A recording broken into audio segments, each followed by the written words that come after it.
Well, good afternoon and welcome to the Palm Springs Air Museum. My name is Fred Bell. I am the Vice Chairman of the Palm Springs Air Museum, and it is my very great pleasure today to host our live stream 4th of July celebration. You know, normally during the summer it is very hot in our area, surprisingly, and we do not normally fly during the summer because it's so hot and do programs. But with 106 degree weather today, we think it's important that we still get out and our patriotism as our folks and our residents in the Valley and in the Los Angeles area stay at home and stay safe. Today we're going to operate and fly 7 aircraft that are going to fly over into Lake Arrowhead through the high desert and then back around. They'll be in there airborne about 2.5 hours. We hope that everyone can see them from up in Yucca Valley and 29 Palms all the way to the East Valley, and then they'll end up here at the museum at the end of that flight. And we want to have you go out and take a look at those airplanes. And we can't give you fireworks, but we can give you a flyover. So we're going to do that. In those aircraft will be 6 active duty service members that we've invited to fly with us today. And we want to thank them for their service to our country. There are still people out defending our freedom right now. Right now, less than 1 in 10 in the United States people know someone who is on active duty, that is in the active duty military. So it's very important if you see these folks, go up and thank them for their service. That's a tough job. It's made even harder by some of the restrictions that we're dealing with right now. We want to say to all those active duty service members, thank you, thank you, thank you for your service. God bless you. Independence Day is traditionally a time to go to the beach, to have backyard barbecues, and close out the day watching fireworks. But this year, the celebrations won't be as widespread, the beaches won't be crowded, and we will have limited July 4th activities. Those limited activities are appropriate since it provides us an opportunity to pause and reflect on what this day is really about. 244 years ago, a group of agricultural colonies with a population less than 3 million people scattered along the coast from Canada to Florida on the east side of our country with no army and no navy decided to declare its independence and take on the world's greatest empire. Victory was improbable, but miraculously the colonists won. July 4th, 1776 started it all. The Declaration of Independence declared that we hold these truths to be self-evident, that all men are created equal, that they are endowed by their Creator with certain unalienable rights. These were revolutionary sentiments at the time to declare all men equal, to state that human beings were born with rights granted by God and not by monarchs. So today, as we are looking to the skies and celebrating the flyover, we should remember the truths from our Declaration of Independence and from the Constitution of our United States.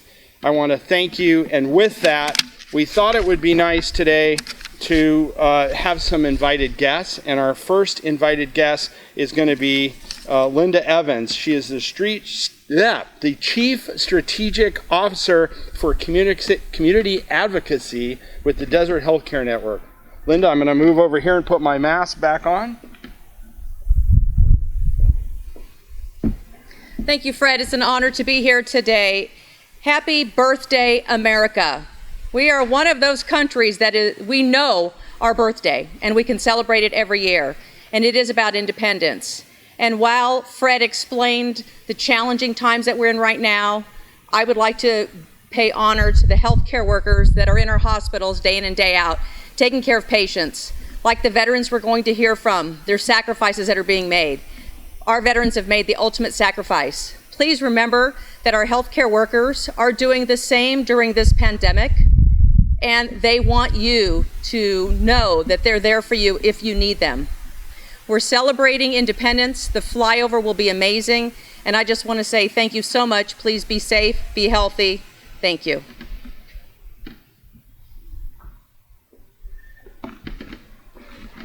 Linda, thank you very much. I also want to thank all of the representatives from our community that have reached out to us today from all the Valley cities to wish us a safe journey in our Independence Day flyover. I want to give a special shout out to our supervisor, Manuel Manny, as I know him, Manny, and our Raul Ruiz, our congressman, as well as Glenn Miller, who represents Senator Melissa Melendez. And Glenn is, of course,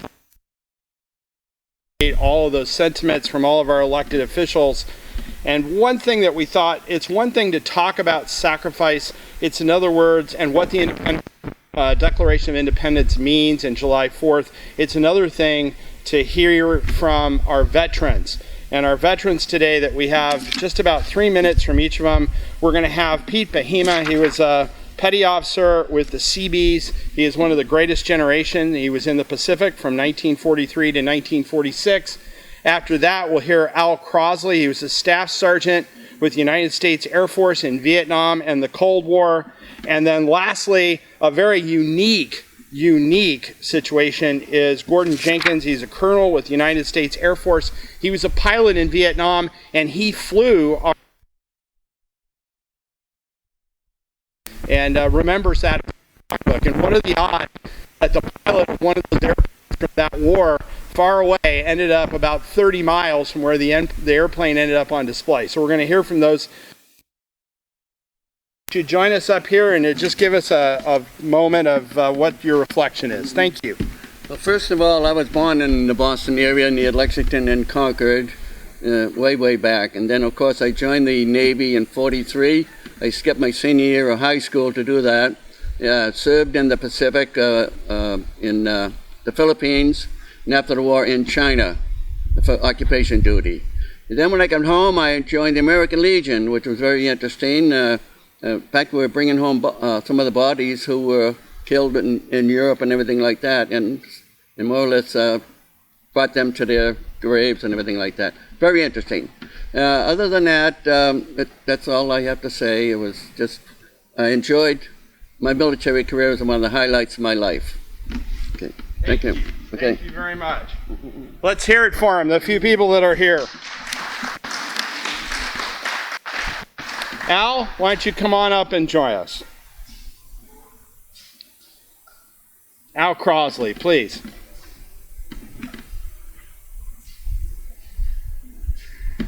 Thank you, everybody. This is a privilege to be able to say happy birthday to America on the 244th birthday. And it's kind of disrespectful not to say how we got here. Tommy Lasorda always likes to say, remember what got you there.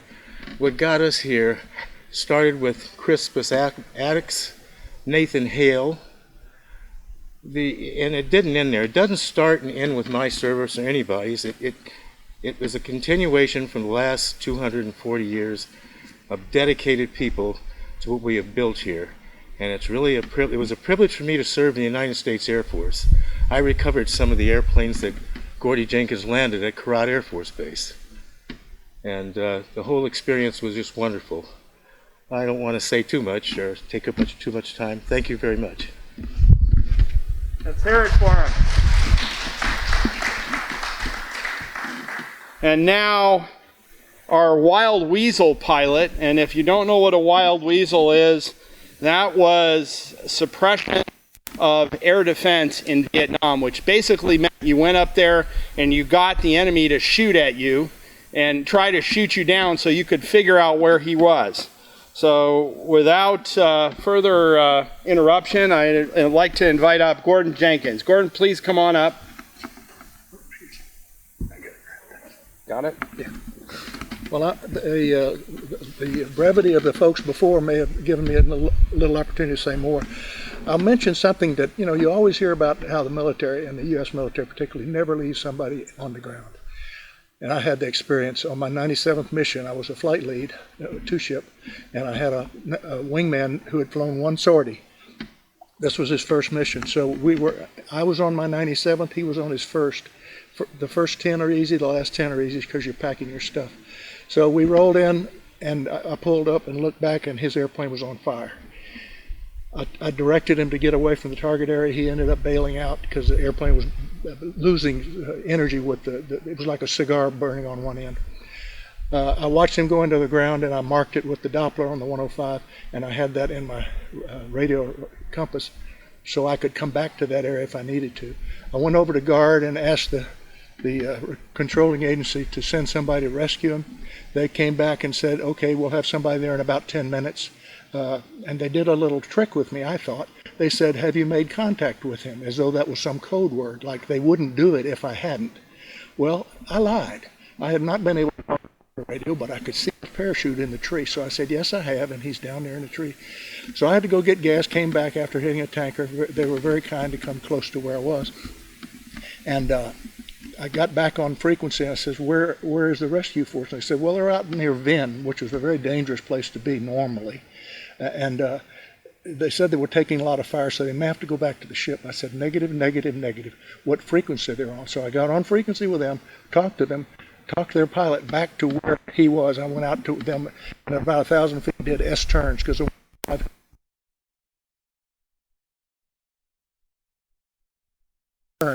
in front of the helicopter. Got there, said, here he is, let the afterburner pulled up, and then were able to get him off that recovery. But that's the kind of thing, you know, there are a couple of hitches along the getaway there that could have led to him just being left to hang in the tree. But he went home, never flew again. He was medically discharged from the service. But that's the kind of thing, and I was just a lieutenant, what do I know? But that's the kind of thing that we do, and we take care of our buddies. And that's the way everybody in the military treats each other. So I appreciate very much the opportunity to speak with you. And Fred Bell and Greg, you guys do wonderful work here. God bless you. Thank you.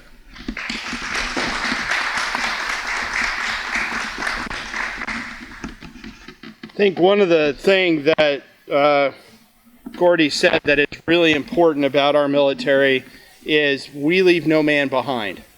And we have never done that. We are still searching for service members that were lost in World War II and recovering them, and in Korea and in Vietnam. There's one story on the airplane that bears Gordy's name on the other side. And Tom Kirk was the squadron leader of the same squadron that flew out of Vietnam, out of that airfield. And I said to him one time, I said, what happened? And he said, I don't know. He said, I flew into a cloud.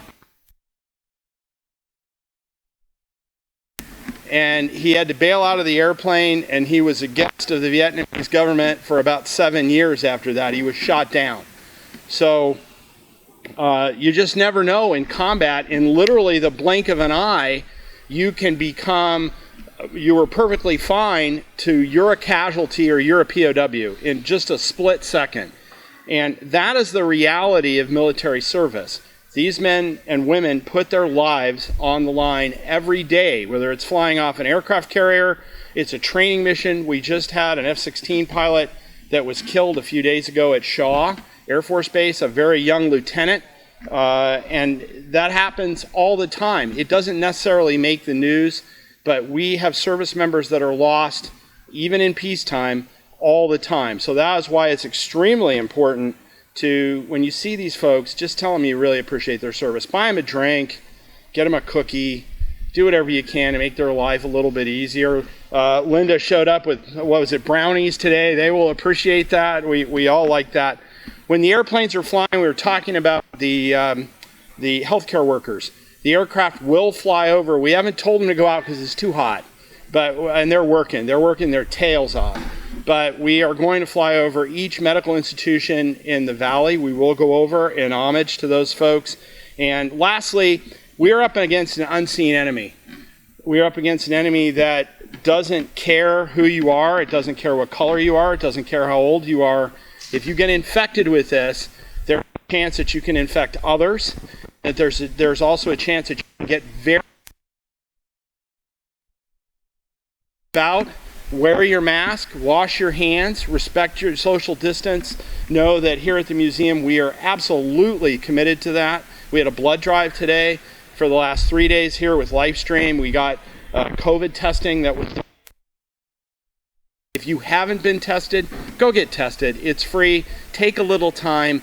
But remember, with these gatherings and high density things with your family, be careful, because this thing is infectious and you can get sick, and you think it'll happen to somebody else until it happens to you. So wash your hands, wear your mask, and social distance. We're going to go ahead and get started. I want to thank you all for joining us today. God bless you. Lastly, on our YouTube channel, if you could hit that subscribe button, what I call smash that subscribe button. There's 192 videos out there. We do Warbird Wednesday every week. You can learn about something in our collection, and then go out and visit us on Facebook. We are an independent museum. We do not get government support. Your donations, your interest, and your support are what keep us flying. We're one of the few flying museums left in the United States, and we are an independent. So your support does nothing but lift up our wings. Thank you very much. God bless your family. Have a wonderful Independence Day. Thank you.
Oh, say, can you see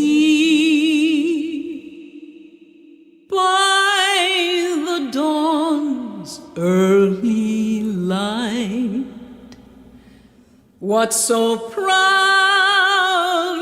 we hailed at the twilight's last gleaming, whose broad stripes and bright stars through the perilous fight o'er the ramparts we watched were so gallantly streaming,